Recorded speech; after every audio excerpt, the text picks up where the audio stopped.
કેમ છો ગુજરાત? આજના સૌથી મહત્વના સમાચારમાં વાત કરીશું બોટાદની. બોટાદ જિલ્લાના ગઢડા તાલુકામાં ભારે વરસાદ થતા ખેડૂતોની હાલત કફોડી થઈ છે.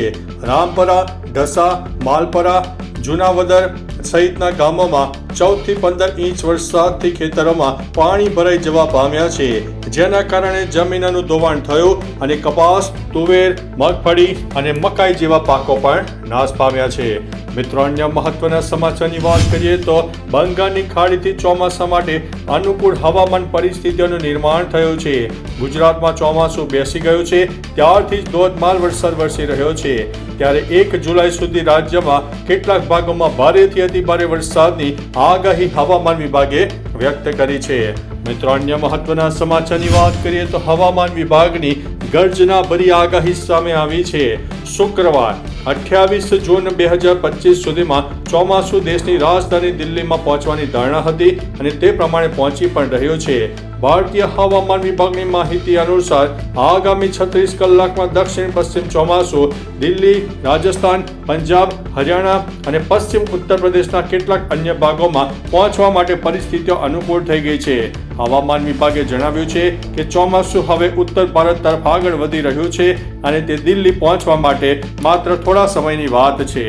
મિત્રો, અન્ય મહત્વના સમાચારની વાત કરીએ તો ભાવનગરમાં તરવૈયાઓનું જ પીઆઈએ કર્યું છે રેસ્ક્યુ. ગળાડૂબ પાણીમાં પણ કૂદી પડ્યા અને સાચા સિંઘમ તરીકે બહાર આવ્યા છે. મિત્રો, અન્ય મહત્વના સમાચારની વાત કરીએ તો સુરત બાદ હવે અમદાવાદનો વારો છે. ભારે વરસાદે તંત્રની પોલ ખોલી નાખી.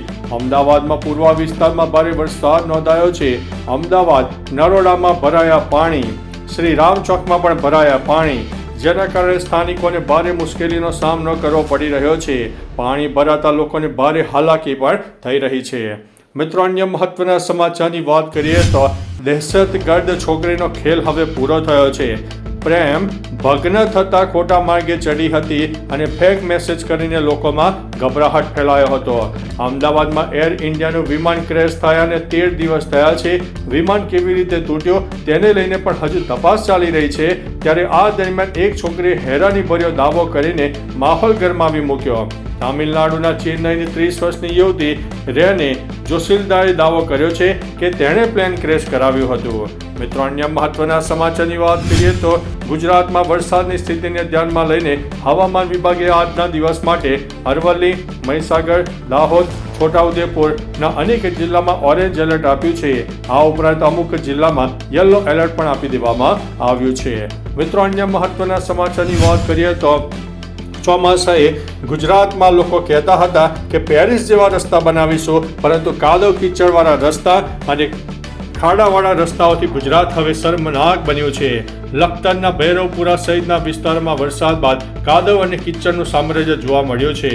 મિત્રો, અન્ય મહત્વના સમાચારની વાત કરીએ તો ધાંગધ્રા હળવદ હાઈવે ઉપર બાઇક ઉપર જોખમી સ્ટન્ટ કરનાર યુવકની ધરપકડ કરવામાં આવી છે. મિત્રો, અન્ય મહત્વના સમાચારની વાત કરીએ તો શિક્ષણ સમાચાર. 2026થી CBSEના ધોરણ 10ના વિદ્યાર્થીઓ વર્ષમાં 2 વખત પરીક્ષા આપી શકશે. જો કે આ માટે વિદ્યાર્થીઓએ ફેબ્રુઆરીમાં લેવાનારી પ્રથમ પરીક્ષા ફરજિયાતપણે આપવી પડશે, તેમ અધિકારીઓ એક નિવેદનમાં જણાવ્યું છે. બીજી વખત મે મહિનામાં પરીક્ષા લેવામાં આવશે. બીજી વખત લેવાનારી આવનારી પરીક્ષા મરજિયાત રહેશે. પોતાનો દેખાવ સુધારવા માંગતા વિદ્યાર્થીઓ આ પરીક્ષા આપી શકશે. જો વિદ્યાર્થી બંને પરીક્ષા આપશે તો 2માંથી જે પરીક્ષામાં વધારે ગુણ આવ્યા હશે તે પરીક્ષાની માર્કશીટ માન્ય ગણાશે. મિત્રો, અન્ય મહત્વના સમાચારની વાત કરીએ તો અમદાવાદ શહેરમાં ફરીથી મેઘરાજા મંડાયા છે. 2 થી 3 ઇંચ વરસાદમાં જ અનેક વિસ્તારો પાણી થઈ ગયા છે. તો ચાલો મિત્રો, ફરીથી દેશ અને દુનિયાના સુપરફાસ્ટ સમાચાર લઈને મળતા રહીશું. ત્યાં સુધી અમને રજા આપશો. નમસ્તે.